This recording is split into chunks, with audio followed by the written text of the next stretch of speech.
আসসালামু আলাইকুম রহমতুল্লাহি ওবরকাতুহু। সম্মানিত দর্শক, ২০২৫ সনের জুন মাসের ১ তারিখে এই ভিডিওটি করছি। আজকের দিনের দুটো গুরুত্বপূর্ণ সংবাদ। ১ নম্বর হলো আন্তর্জাতিক অপরাধ ট্রাইব্যুনালে শেখ হাসিনার বিচার হচ্ছে এবং এই বিচারটি সরাসরি সম্প্রচারিত হচ্ছে গণমাধ্যমে। সে ক্যামেরা ট্রায়াল। সাদ্দাম হোসেনের বিচার যেভাবে হয়েছিল আমেরিকার বুদ্ধিতে পরামর্শে পুরো বিচার ব্যবস্থাটা তারা ট্রান্সপারেন্সির কথা বলে মিডিয়াতে তারা দিয়ে দিয়েছিল।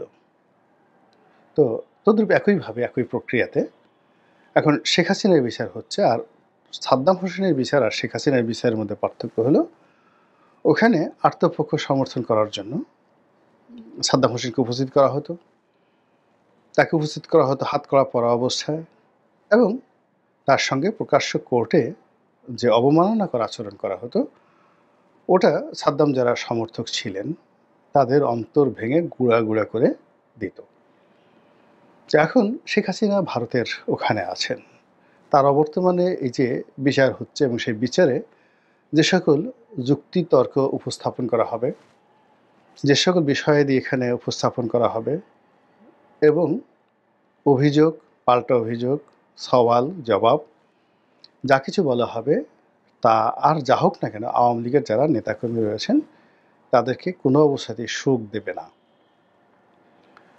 তারা ক্রোধান্বিত হবেন, তারা উত্তেজিত হবেন, হতাশ হয়ে পড়বেন এবং অ্যাট দ্য সেম টাইম অস্থির হয়ে পড়বেন। এবং এই কাজটি করার জন্য মূলত এই বিচার ব্যবস্থাটিকে বা এই বিচারিকটিকে ক্যামেরা ট্রায়ালে নিয়ে যাওয়া হচ্ছে। এগুলো আজকের দিনের একটা খবর। কিন্তু এর চাইতেও গুরুত্বপূর্ণ খবর হলো, বাংলাদেশের প্রধানতম ইসলামিক রাজনৈতিক দল জামায়াতে ইসলামী, আওয়ামী লীগ জামানাতে এই দলটির নিবন্ধন বাতিল করা হয়েছিল। এই দলটিকে নিষিদ্ধ করা হয়েছিল এবং এই দলের যে প্রতীক দাড়িপাল্লা, এই দাড়িপাল্লাকে নিষিদ্ধ করে দেওয়া হয়েছিল। তো এখানে যে বিষয়টি ছিল, দাড়িপাল্লাকে নিষিদ্ধ করার ক্ষেত্রে তৎকালীন প্রধান বিচারপতি জনাব এস.কে. সিনহা তিনি খুব গুরুত্বপূর্ণ ভূমিকা পালন করেছিলেন। বিচার বিভাগের দাবি ছিল যে দাড়িপাল্লার যে প্রতীকটি, এটি বিচার বিভাগের একটা প্রতীক এবং এটা আবহমান কাল থেকে, হাজার হাজার বছর আগের থেকে বিচারাঙ্গনে দাড়িপাল্লাকে ন্যায়ের এবং মর্যাদার প্রতীক, বিচারের প্রতীক হিসেবে, ইনসাফের প্রতীক হিসেবে বিচার করা হয়। তো কাজেই কোনো একটা রাজনৈতিক দল এই দাড়িপাল্লাকে ব্যবহার করবে, এটা হয় না। তো যেহেতু সকল ক্ষমতা তখন আওয়ামী লীগের হাতে ছিল, বিচার বিভাগ তখন ও মাই গড কল্পনাই করা যায় না। একদিকে এস.কে. সিনহা, অন্যদিকে অপরাধ ট্রাইব্যুনাল, আর একদিকে শামসুদ্দিন চৌধুরী মানিক থেকে শুরু করে যারা হাইকোর্টে বসতেন, প্রায় সব বিচারকেরই ক্ষমতা দেশের প্রধানমন্ত্রী রাষ্ট্রপতির চাইতে বেশি বই কম ছিল না। প্রকাশ্য পার্লামেন্টে ঘন্টার পর ঘন্টা আলাপ আলোচনা করেও হাইকোর্টের একটা বিচারপতির পশম স্পর্শ করার ক্ষমতা 2010-11 সালে আওয়ামী লীগের ছিল না। তো ওই সময়টাতে জামাতের উপর যে জুলুম চলেছে, অত্যাচার চলেছে, অপবাদ দেওয়া হয়েছে, জামাতের সমস্ত কর্মকাণ্ডকে বিচারের আওতায় এনে যেভাবে বিচারকরা তাদের মতামত ব্যক্ত করেছেন, তার একটি প্রাকৃতিক প্রতিশোধ হয়ে গেল আজকের এই দিনটিতে। আপনারা জানেন যে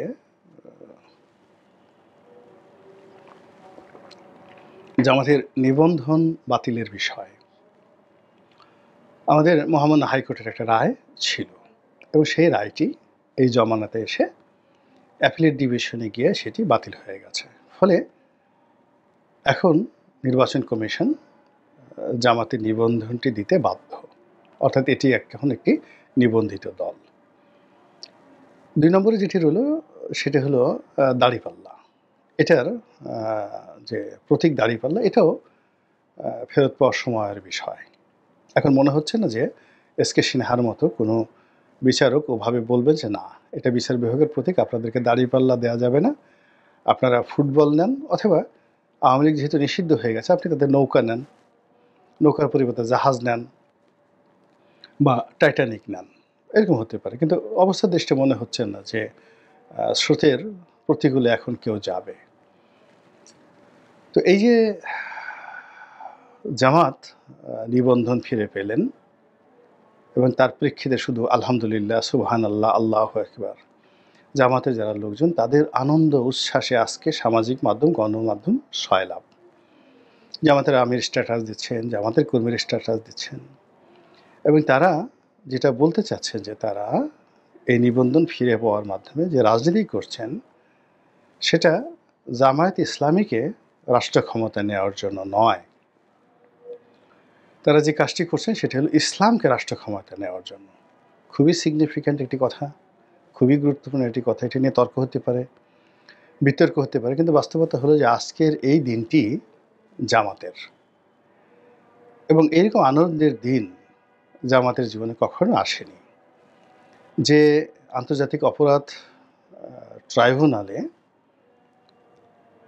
জামাতের নেতাদের বিচার হয়েছে, যে ট্রাইব্যুনাল নেতাদেরকে ফাঁসি দিয়েছে এবং জামাতের শীর্ষ নেতৃত্বকে যেভাবে ফাঁসিতে ঝুলিয়ে হত্যা করা হয়েছে বা তাদের মৃত্যুদণ্ড যেভাবে কার্যকর করা হয়েছে, ঠিক সেই একই আদালতে একদিকে শেখ হাসিনার বিচার হচ্ছে বা শুরু হয়েছে, আর অন্যদিকে জামাতের নিবন্ধন তারা ফেরত পেয়েছে। তো আজকের এই দিনটির সঙ্গে যদি আগামী দিনে আওয়ামী লীগের ভবিষ্যৎ নিয়ে আমরা চিন্তা করি যে এইরকম একটা দৃশ্য আওয়ামী লীগের জীবন আগামীতে আসতে পারে, তো সেটা কেন আসতে পারে, কিভাবে আসতে পারে, সেটা নিয়ে সংক্ষেপে আলোচনা করব।